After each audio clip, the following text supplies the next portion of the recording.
Captain Day stood on the bridge of the Earth vessel Horizon, watching the massive space station grow larger in the viewing screen. It was beautiful in a cold way, all metal and lights spinning slowly against the backdrop of stars. This was humanity's first real visit to the Galactic Council, and Day felt the weight of it on his shoulders. "We're being hailed, Captain," said Lieutenant Hana from her station. She was young but sharp, always noticing things others missed. "Put them through," Day replied. A voice filled the bridge, speaking in a language that their translation device turned into English. "Earth vessel Horizon, you are cleared to dock at Bay 17. Welcome to Council Station Harmony." Commander Yang, their diplomatic officer, smiled. "Here we go." History in the making. The docking went smoothly. Within an hour, they were walking through the station's main corridor, and Day couldn't help but stare. Aliens of every shape and size moved around them. Some walked on two legs like humans, others floated, and some crawled on multiple limbs. The air smelled strange, like metal and something sweet he couldn't identify. Their guide was a tall alien with blue skin and 4 arms. It called itself Vel and spoke quickly as it led them through the commercial district. "This is where most trade happens. We have goods from 7,000 worlds here. Anything you need you can find." Hana had wandered slightly away from the group, her eyes taking in everything. Dee was about to call her back when he saw her stop suddenly. Her face went pale. "Captain," she said quietly, but there was something in her voice that made everyone stop. "Captain, you need to see this." Day walked over to where she stood. At first, he didn't understand what he was looking at. It appeared to be some kind of shop, but instead of goods on shelves, there were cages. Inside the cages were children. His stomach dropped. "What is this?" he asked, his voice tight. Vel floated over, looking unconcerned. This is a labor asset market. Quite legal, I assure you." Day moved closer to the cages. There were maybe 20 children visible from where he stood. Different species, different colors, all small and quiet. Some were sleeping. Others stared at nothing with empty eyes. And then he saw them. 3 human children in a cage near the back. "Those are human," Hana said, her hand moving toward her weapon. The shop owner, a creature that looked like a blob with eyes, noticed their interest. You recognize the species?" "Yes, these are quality assets. Well-trained, adaptable, very popular lately." "These are children," Day said slowly, fighting to keep his voice level. "Not assets." The shop owner made a sound that might have been a laugh. "They are unregistered colony assets. No legal protection under council law. Would you like to make a purchase?" Hana moved toward the cage. "We're taking them." Immediately, station security appeared. 6 armed aliens surrounded them. Weapons raised but not aimed. Vel floated between them and the humans. "I must ask you to step back," Vel said, and now its voice was cold. "You cannot simply take registered goods." "Goods?" Yang stepped forward, his diplomatic mask slipping. "These are children. Human children." The shop owner produced a data pad. "I have all documentation." These assets were acquired from a colony vessel that was destroyed 5 years ago. The vessel was unregistered with the Council. Therefore, survivors are classified under Section 447B of Council Law as salvage assets. Day felt something break inside him. 5 years ago. The colony ship Providence. "I believe that was the designation, yes," the shop owner said. The Providence had left Earth with 3,000 colonists, including 500 children. It had been declared lost with all hands. But they hadn't all died. Some had been taken. "How many?" Day asked quietly. "How many what?" "How many children were taken from that ship?" The shop owner checked its pad. "From that particular vessel? 47 survived the initial acquisition. They've all been sold and distributed by now except these 3. 47 children. For 5 years, 47 human children had been slaves in this galaxy while Earth mourned them as dead. I want to speak to whoever is in charge of this station," Day said. Vel gestured for them to follow. The meeting with the station administrator was short and painful. The administrator, a being that looked almost human except for its silver eyes, explained calmly that the trade was completely legal. Children from unregistered colonies had no rights under council law. Dozens of species were part of this trade. It had existed for thousands of years. "We understand this is disturbing to you," the administrator said. "Your species is new here, but you must understand that council law is very clear." "Then council law is wrong," Hana said. The administrator's expression didn't change. "Perhaps. But it is still law. Young tried negotiating for hours. He offered money, trade agreements, anything to get custody of the 3 human children. The answer was always no. Earth wasn't a council member yet. Earth had no legal standing. The children were property. Finally, they were forced to leave. As they walked back to their ship, Day stopped at the market one more time. He looked at the 3 human children in their cage. One of them, a little girl with dark hair, looked back at him. Her eyes were empty, but for just a moment something flickered there. Hope, maybe, or just curiosity. He wanted to tell her he would come back. He wanted to break down the cage and carry her to safety, but station security watched them closely now, and any action would cause a diplomatic incident that Earth couldn't afford. Not yet. "I'm sorry," he whispered. Too quiet for his crew to hear. On the journey back to Earth, nobody spoke much.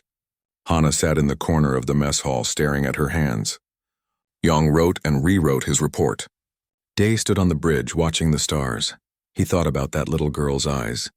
He thought about 47 children scattered across the galaxy.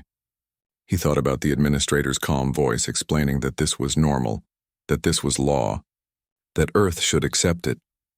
He thought about how the aliens had called the children assets and salvage and labor units. They had forgotten these were children. Or maybe they had never cared. When Earth appeared in the viewing screen, green and blue and beautiful, Day made himself a promise. Those children would come home. All of them, from every cage and every market and every master who thought they owned another being's child. The aliens thought Earth was primitive. They thought humanity would accept this as the way things were. They were about to learn how wrong they were. As the Horizon docked at Earth's orbital station, Day opened a communication channel to Fleet Command. "This is Captain Day. I need to speak to Fleet Admiral Mina immediately. Tell her we have a situation." The response came quickly. "She's waiting for your call, Captain." Connecting now. Admiral Mina's face appeared on the screen. She looked tired but alert. "I read your preliminary report. Tell me it's not as bad as it sounds." Day looked at her steadily. "It's worse."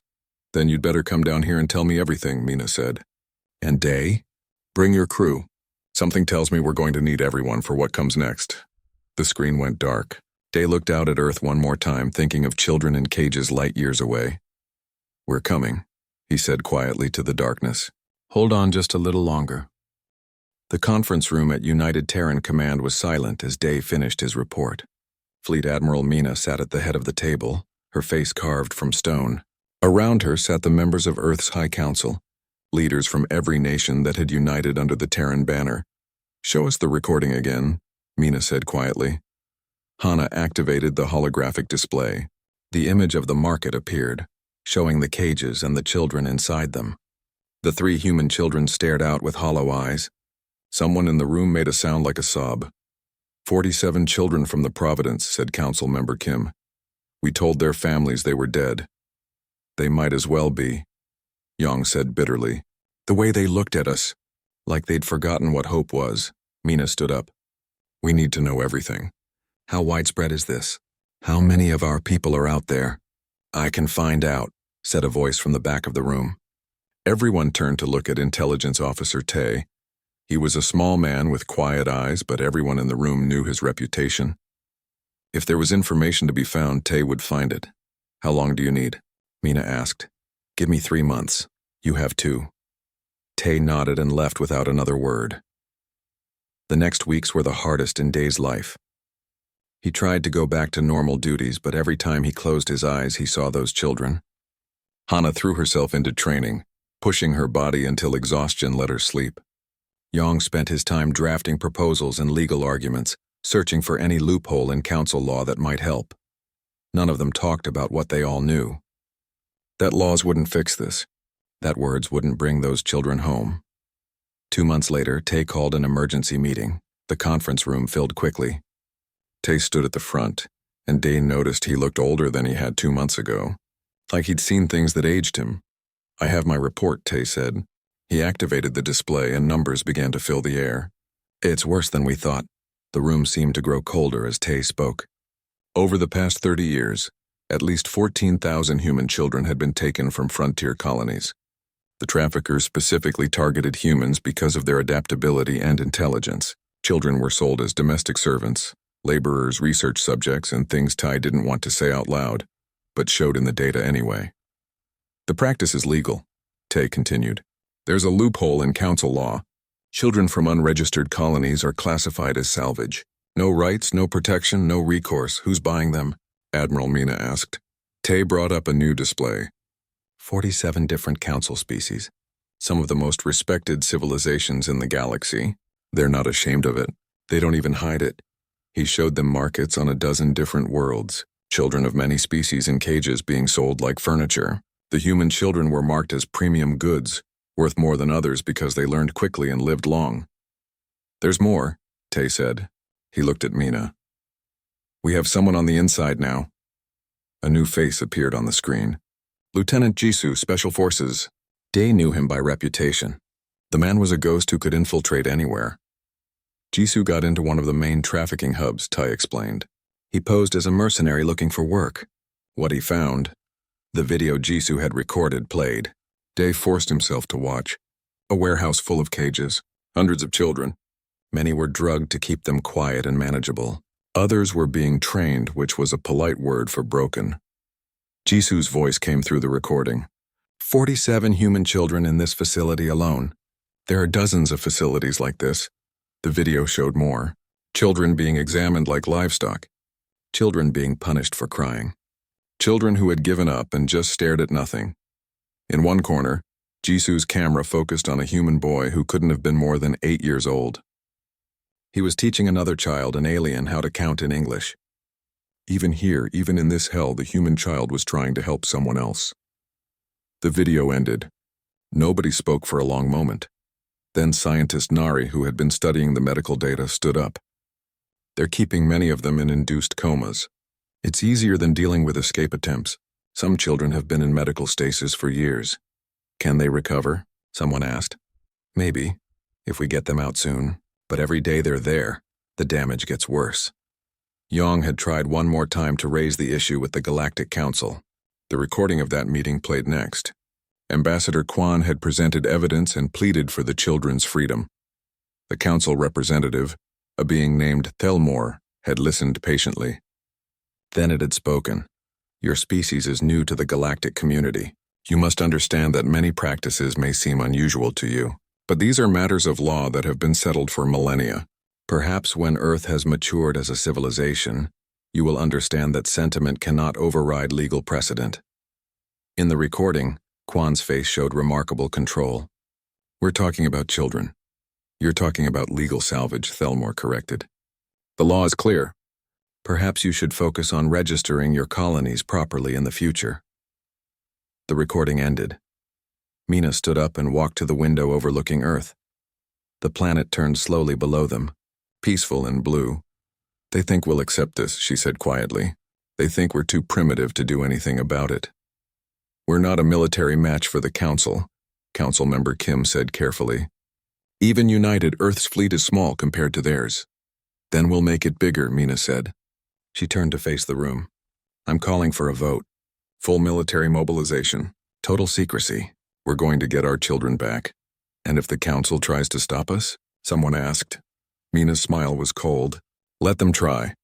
The vote was unanimous.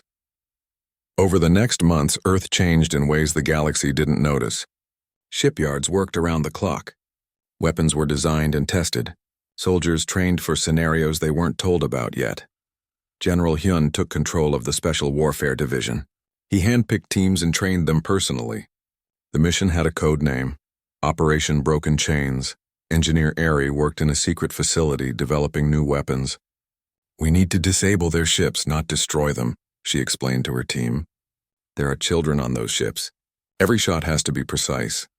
She created what she called the Mercy Round. It was a weapon that delivered an electromagnetic pulse strong enough to shut down a ship, but precise enough not to harm the people inside. It was the most sophisticated weapon Earth had ever made, and they called it Mercy. Intelligence operative Suna went deep undercover. Over 6 months, she mapped the entire trafficking network. Every facility, every ship, every market. She found the central processing station where children were brought before being distributed across the galaxy. Over 3,000 children of various species were held there at any given time, waiting to be sold. Day was promoted to Fleet Admiral and given command of the operation. He spent his days planning and his nights not sleeping. The faces of those 3 children haunted him. The little girl with the dark hair and empty eyes. He had left her there. He would not make that mistake again. Pilot Gia volunteered for the first strike team. She was the best pilot Earth had, and everyone knew it. When asked why she was so determined to be part of this, she showed them a picture. A young boy with her same smile. My brother. He was on the Providence. He was 6 years old. One final attempt was made at diplomacy. Earth offered to pay any price for the children's release, to buy every human child in the galaxy and bring them home. The Council's response came back after 2 days. Request denied. Earth does not have the legal standing to make such claims. Furthermore, this matter is not open for discussion. Mina read the message in front of the assembled fleet commanders. Then she looked up at them. We're done asking, she said simply. In orbit around Earth, the largest fleet humanity had ever assembled waited for the order. 200 ships, 40,000 soldiers, and enough weapons to make the stars burn. They were ready. All commanders, this is Admiral Mina. Her voice carried across every ship. In 72 hours, we begin Operation Broken Chains. We're going to bring our children home, and we're going to teach the galaxy a lesson they'll never forget. On the bridge of his flagship, Day looked at the picture Hana had given him.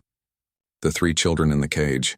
Someone had enhanced the image, making their faces clearer. I'm coming, he whispered. This time I'm coming for you.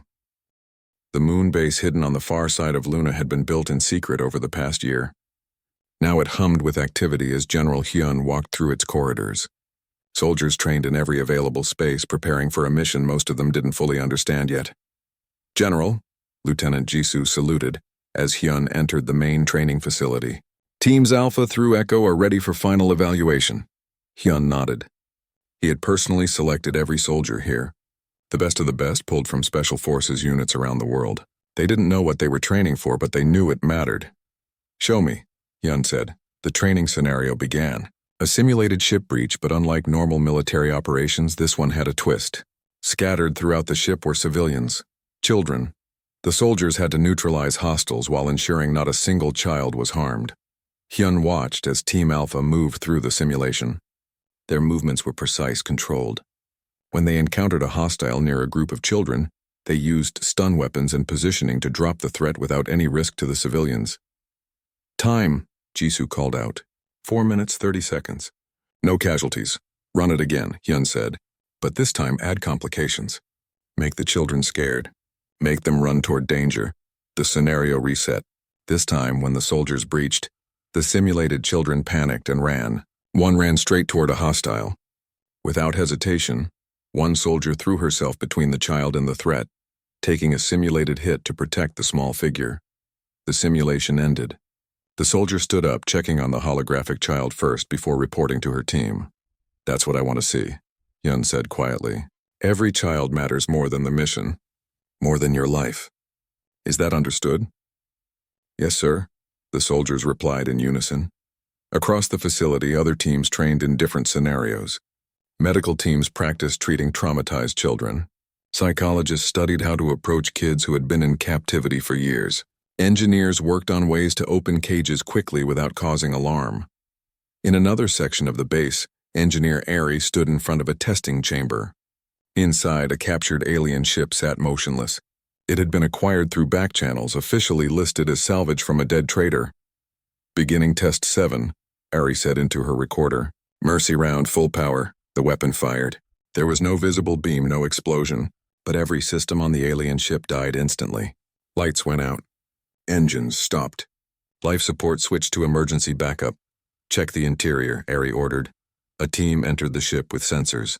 All systems down, but life support backup is functioning. Any living being inside would be safe. Ari smiled. The weapon worked. They could disable ships without killing anyone inside, because somewhere on those ships might be children and Earth couldn't risk them. Run the test again, she said. I want to make sure it works every single time.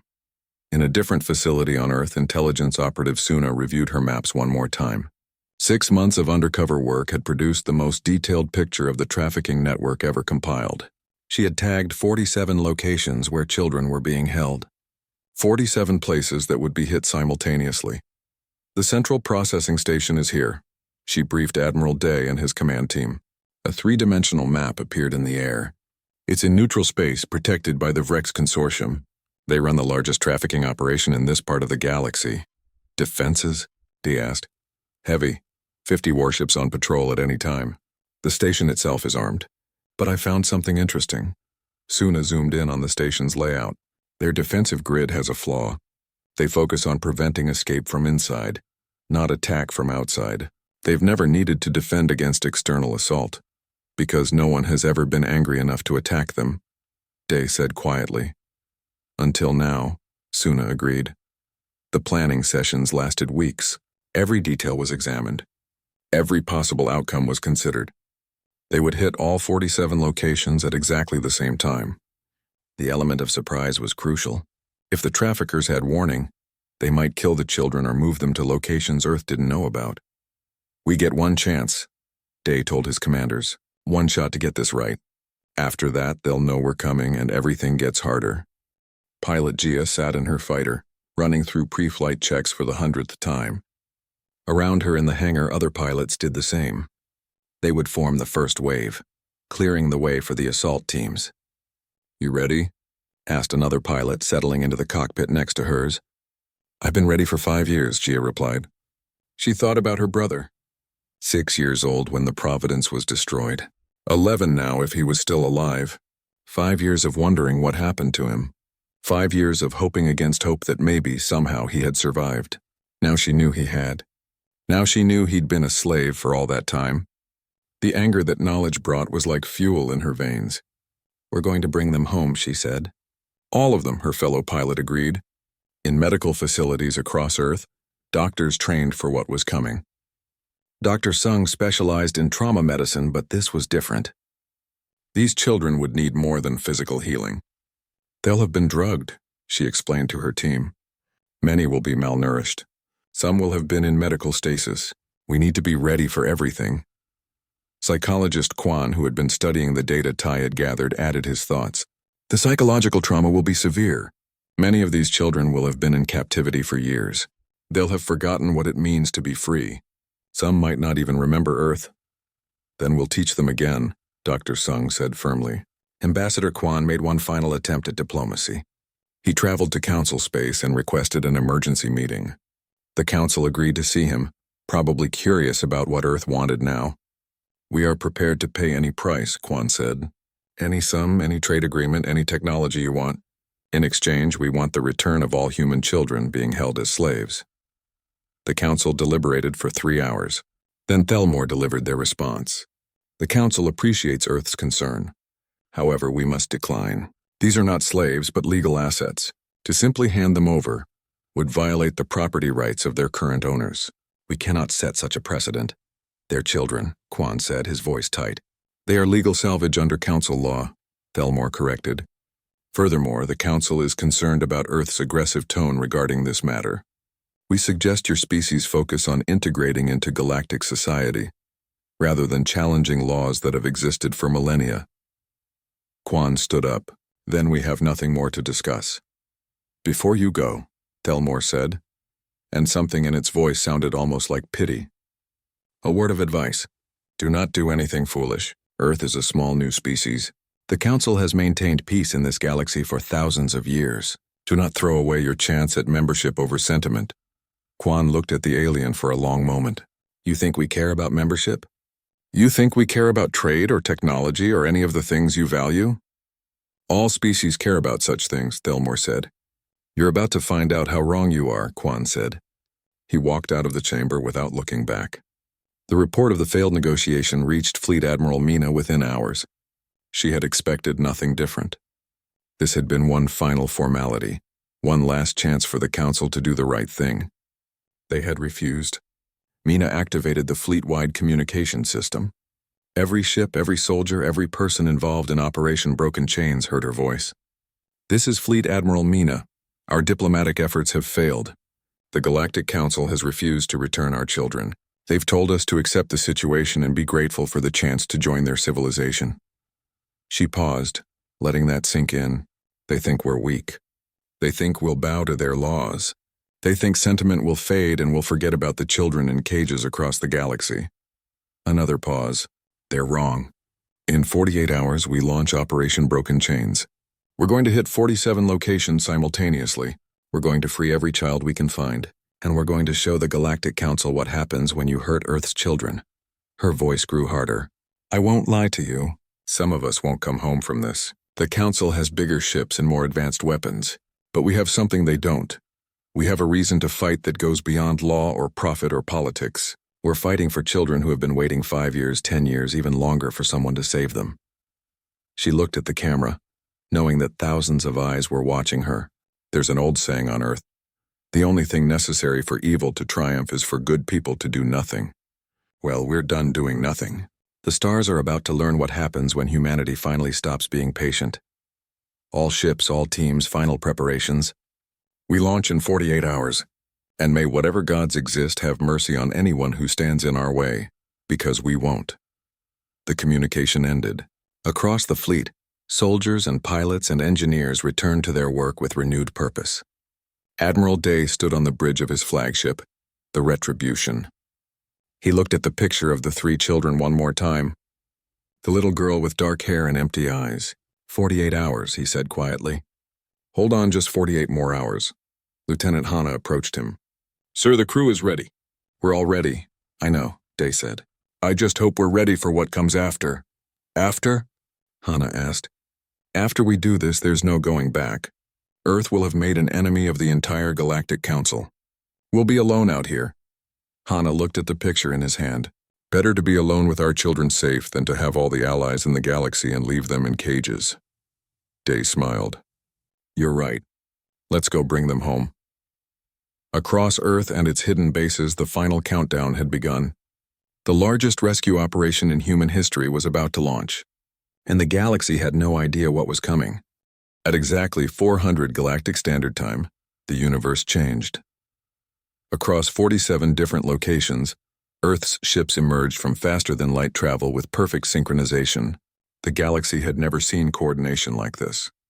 For a civilization the Council considered primitive, humanity had just pulled off something most advanced species thought impossible. Admiral Day stood on the bridge of the Retribution as reality snapped back into normal space. In front of them hung the Central Processing Station, a massive structure of metal and lights. Around it, 50 Virex Consortium warships patrolled in lazy formation. They weren't lazy anymore. All ships, this is Admiral Day. Weapons free. Disable, don't destroy. There are children in there. The Vrex fleet scrambled to respond, but they were too slow. Earth's weapons had been designed for this exact moment. Mercy rounds fired from 100 ships, invisible pulses of electromagnetic energy that washed over the Vrex vessels like a wave. One by one, the alien ships went dark. Engines died, weapons powered down, life support switched to backup. In less than 10 minutes, the entire defensive fleet was disabled and drifting. Assault teams, you're clear, Day ordered. Drop ships launched from the Retribution and her sister ships. Inside one of them, Lieutenant Jisoo checked his weapon one final time. Around him, his team sat in tense silence. They had trained for this moment for months. Now it was real. The drop ship hit the station's hull and began cutting through. The sound of metal being sliced filled the air. Then the breach was open and they were inside. The interior of the station was cold and smelled wrong. Emergency lights gave everything a red tint. Jisoo's team moved quickly through the corridors, following the map Suna had provided. They knew exactly where the children were held. They found the first holding area within 5 minutes. The door was locked, but their cutting tools made short work of it. The door fell inward and Jisoo stepped inside. He had seen the pictures. He had watched the videos. He thought he was prepared. He wasn't. The room was full of cages, hundreds of them stacked 3 high along the walls. Inside were children of dozens of species. Some were awake and staring. Others were unconscious, drugged into silence. The smell was terrible. Medical teams, we need you here now, Jisoo said into his comm. His voice was steady, but his hands shook. A small voice came from one of the cages. Are you real? Jisoo turned to see a human girl, maybe 7 years old, looking at him through the bars. She looked like she was afraid to believe what she was seeing. I'm real, Jisoo said. He walked to her cage and began working on the lock. We're from Earth. We've come to take you home. Home, the girl repeated the word like she'd forgotten what it meant. The lock opened. Jisoo carefully lifted her out of the cage. She was so light. Too light. He could feel every bone in her small body. "You're safe now," he told her. "I promise you're safe." The girl started to cry. Not scared crying, but the kind of crying that comes from years of holding everything inside finally being released. Jisoo held her while his team opened every other cage in the room. This scene repeated across the station. Teams found holding areas in every section. Children who had been there for days, months, years. Some remembered Earth, others didn't. But all of them understood that something had changed. The traffickers tried to fight back. Armed guards rushed to protect their cargo. But Earth soldiers were ready and they were angry. The firefights were short and brutal. The guards had training and experience. Earth soldiers had rage. No contest. In another part of the galaxy, pilot Gia led her squadron toward a facility on the Virex homeworld. Intelligence said this was where they processed children for domestic service, where they trained them to be proper servants where her brother might be. "Gia, you're coming in too hot," her wingman warned. She didn't care. Her fighter screamed through the atmosphere, targeting the facility's shields. Behind her, the assault ships followed, ready to land the moment she cleared the way. The facility's defenses opened fire. Gia danced through the incoming fire like she'd been born in the cockpit. Her weapons locked on. She fired. The facility's shield generator exploded. The shields fell. "Go, go, go!" Gia shouted to the assault ships. They dove toward the facility while she circled above, keeping any reinforcements away. On the ground, the assault team breached the facility's main building. They found a classroom, actual desks and chairs like a school. But the lesson being taught was how to properly serve a master's meal, how to keep your eyes down, how to never speak unless spoken to. The teacher, a Vrex overseer, reached for a weapon. A soldier shot it before it could. The children in the classroom screamed and tried to hide. "We're not here to hurt you," the team leader said, raising his hands to show he meant no threat. "We're here to take you home." One of the children, a human boy with old eyes and a young face, stood up slowly. "You're lying. No one comes. They told us no one would come." "They were wrong," the soldier said. "Look at my uniform. See this patch? That's Earth. We're from Earth, and we've come for all of you." The boy stared at the Earth patch. His lips started to tremble. "My name is J1. I'm from the ship Providence. Are there more people from Earth?" "There's a whole fleet of us," the soldier said gently. "And one of our pilots is looking for her brother. His name was J1 and he was on the Providence." The boy's eyes went wide. "Gia, my sister Gia. Someone get pilot Gia down here," the team leader said into his comm. "Tell her we found him." 5 minutes later, Gia ran into the classroom still wearing her flight suit.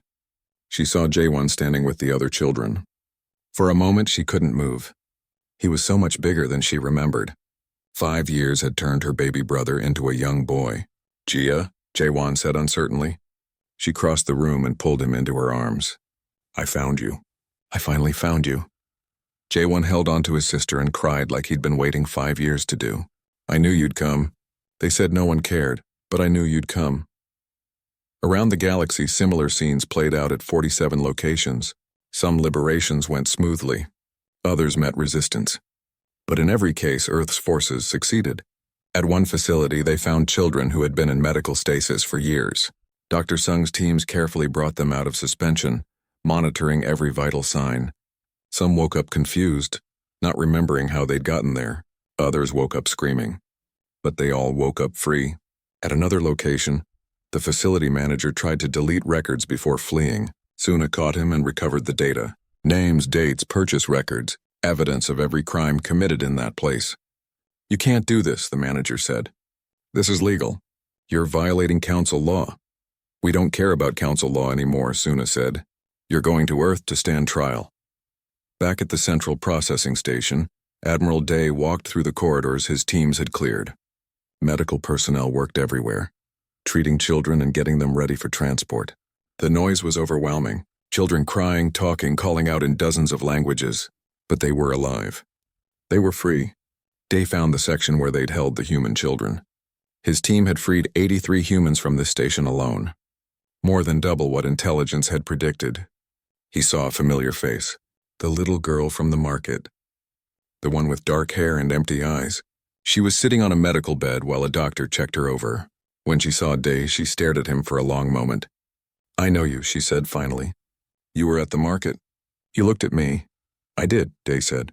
And I'm sorry I left you there. The girl thought about this. But you came back. I promised I would. She smiled for the first time since he'd seen her. It was a small, fragile thing, but it was real. What's your name? I'm Admiral Day. I'm Minseo, she said. Are we really going to Earth? Yes, we're taking you home. I don't remember home, Minseo admitted. I was too little. That's okay, Day said. You'll remember. And if you don't, we'll help you make new memories.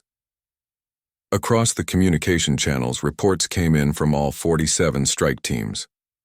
The operation had been a complete success. Over 8,000 children liberated. Not a single child lost during the rescues. Commander Yang coordinated the evacuation. Medical ships moved between stations collecting children and medical staff. Transport ships carried the freed children toward Earth. As the last transport left the central processing station, Day received a communication from the Galactic Council. This is Council Representative Thelmore. Earth vessels, you are ordered to stand down immediately and return all assets to their legal owners. Day activated his transmitter, broadcasting on all Council frequencies so everyone could hear. This is Fleet Admiral Day of Earth. We have not taken assets. We have liberated children. If you want them back, you'll have to go through us. You are violating every principle of Council law, Thelmore said, its voice shaking with rage. This is an act of war. No, Day said calmly. This is an act of justice. You had 1,000 years to fix this.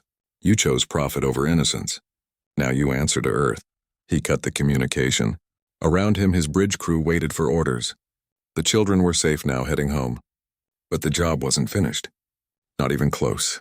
Set course for Earth, Day ordered. And prepare the fleet for Phase 2. Phase 2, sir? Lieutenant Hana asked. Day's smile was cold. The liberation is done. Now comes the reckoning. The children arrived at Earth in waves. Medical ships carrying thousands of freed children from dozens of species descended through the atmosphere to specially prepared facilities. Dr. Sung and her teams worked around the clock, treating physical wounds that would heal and psychological ones that would take much longer. Minseo stood at a window in the medical center, staring at the blue planet below. She had been born on Earth but taken when she was 3. She didn't remember it, but looking at it now, something inside her recognized home. It's beautiful, she whispered. Beside her, Jaewon held his sister Jia's hand tightly. He hadn't let go since they'd been reunited. Are we really safe here? Yes, Jia said firmly. Earth will protect you now. All of you. But even as the children found safety, Earth's fleet remained on high alert. Fleet Admiral Mina broadcasted a message across every Galactic Council channel. She made sure everyone could hear. This is Fleet Admiral Mina of the United Terran Fleet. We have liberated over 8,000 children from slavery. They are now under Earth's protection. To the Galactic Council and all species involved in this trade, hear these words carefully. Her image appeared on screens across the galaxy. Her face was calm, but her eyes were steel. You had thousands of years to fix this. You chose profit over innocence. You built laws that protected traffickers and ignored victims. You told us to accept it, to understand that this is how things work in your civilized galaxy.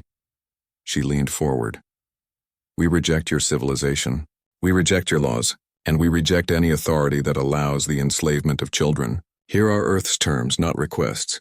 Within 90 days, the Galactic Council will reform its laws to make all child trafficking a crime, punishable by total economic and military embargo. All known traffickers will be extradited to Earth for trial. All species involved will pay reparations to victims, and Earth will enforce these terms with or without your cooperation. The transmission ended. The galaxy reacted with shock. Some species expressed outrage at Earth's audacity. Others quietly began distancing themselves from the trafficking networks. The Vrex Consortium, which had controlled the largest trafficking operation, issued its own statement. They rejected Earth's demands. They claimed Earth had no authority to make demands of anyone. They mobilized their fleet and declared they would take back what was theirs by force. They believed their military superiority would force Earth to back down. Admiral Day read their statement and smiled. Show them what happens when you threaten Earth's children. The Earth fleet arrived at the Vrex homeworld 3 days later. Day didn't invade. He didn't bombard the planet. He simply established a blockade, Nothing would enter Vrex space. Nothing would leave. You're declaring war on the entire Vrex consortium, the Vrex commander transmitted from the surface. Our fleet will destroy you. Your fleet is welcome to try, Day replied. But first let me show you something. He transmitted the recordings from the liberation. Every cage they'd found, every drugged child, every training facility where children were taught to be proper slaves. He showed them Minseo's empty eyes and Jaewon's tears and thousands of other children who had been merchandise in Vrex markets. This is what you're defending, Dai said. This is what you think is worth fighting for. So yes, send your fleet, attack us, and we'll show the entire galaxy what happens to species that hurt children. The Vrex fleet never came. Instead, within 2 weeks, their economy began to collapse. Trade stopped. Resources ran out. The consortium government, which had ruled for centuries, fell apart as different factions fought over the scraps. 3 weeks after the blockade began, the new Vrex government contacted Earth. They agreed to all terms. They would hand over every trafficker on their list. They would pay reparations. They would dismantle their trafficking infrastructure completely. Blockade will remain until we verify compliance, Day informed them, and if we find out you're lying, we'll be back. While the blockade continued, General Hyun led hunting teams across the galaxy. They had a list of every major trafficker Suna had identified. One by one, they tracked them down. Some tried to hide. Some tried to fight. None succeeded. Lieutenant Jisoo found a trafficker who had run a processing center for 20 years. The alien was hiding in a luxury estate on a remote world, surrounded by guards and defense systems. Jisoo's team went through them like they weren't there. They arrested the trafficker and brought him to a holding cell on their ship. The alien complained the entire way that this was illegal, that Earth had no jurisdiction. Tell it to the judge, Jisoo said, an Earth judge. You're going to trial, and you're going to answer for every child you sold. The trials began 6 weeks after the liberation. They were held on Earth and broadcast across the galaxy. Ambassador Kwan served as chief prosecutor. He presented evidence in case after case. Purchase records, testimony from freed children, video evidence from the facilities.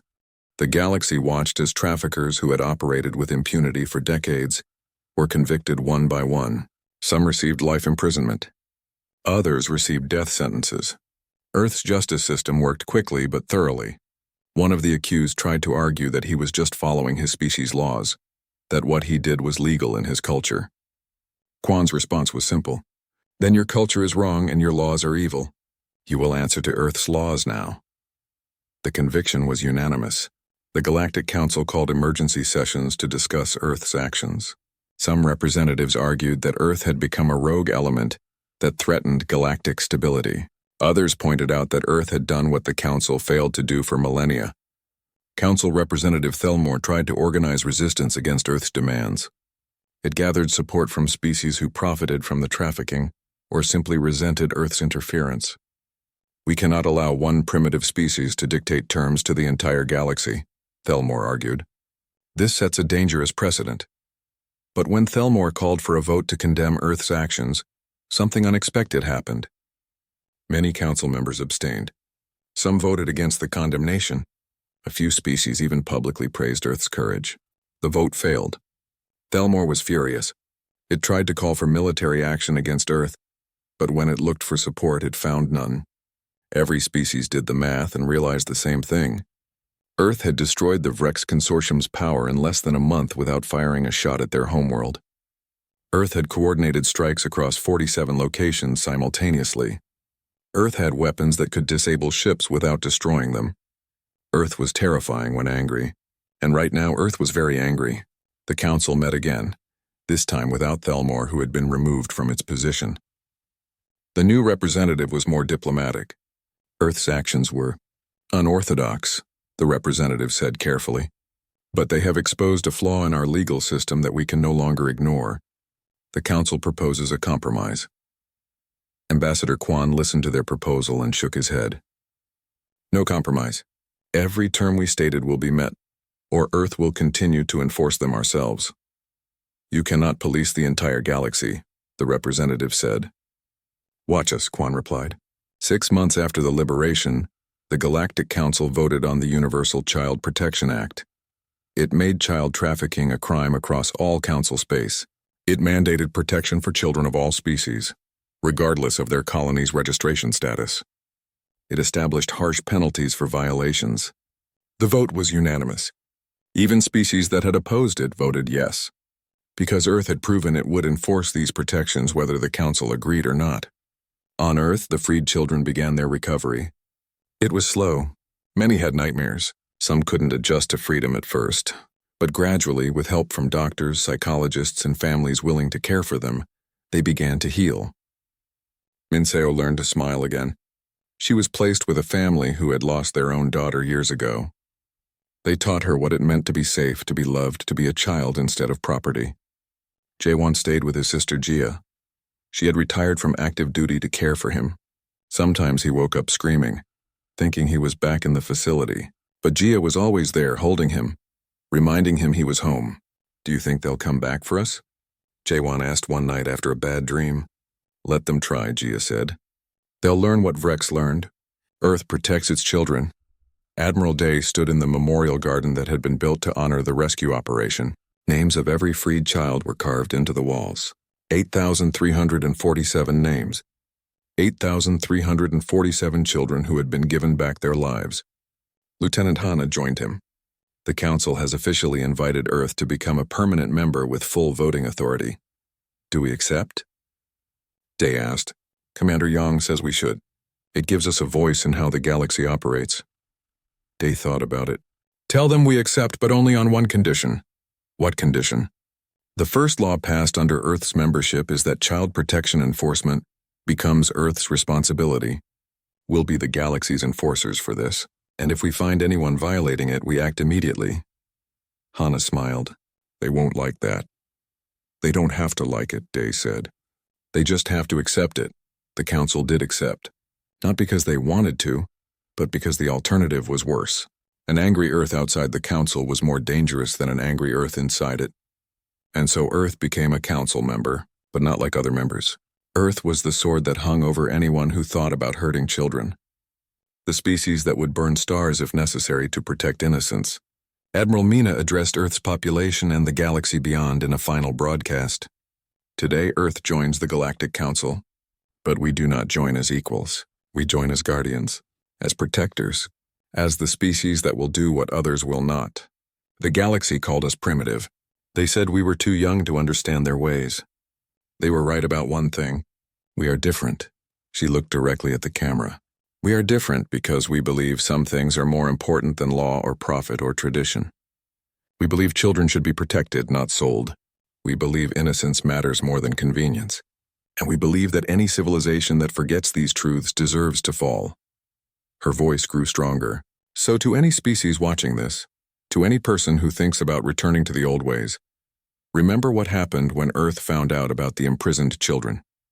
Remember how the stars trembled.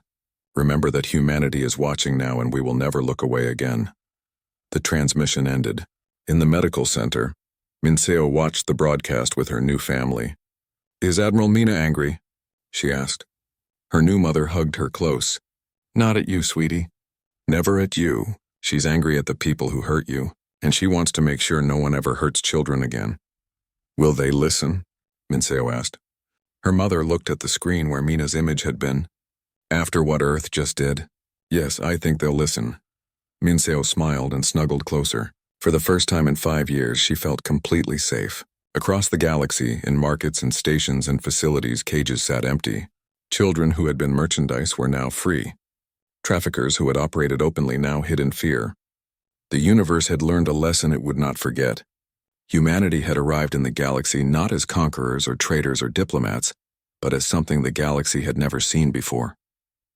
Protectors who would go to war for a single child. And the stars, which had watched civilizations rise and fall for billions of years, marked this moment as important. The day a primitive species from a small blue planet taught the galaxy what true civilization meant. The day Earth said no and the universe had to listen.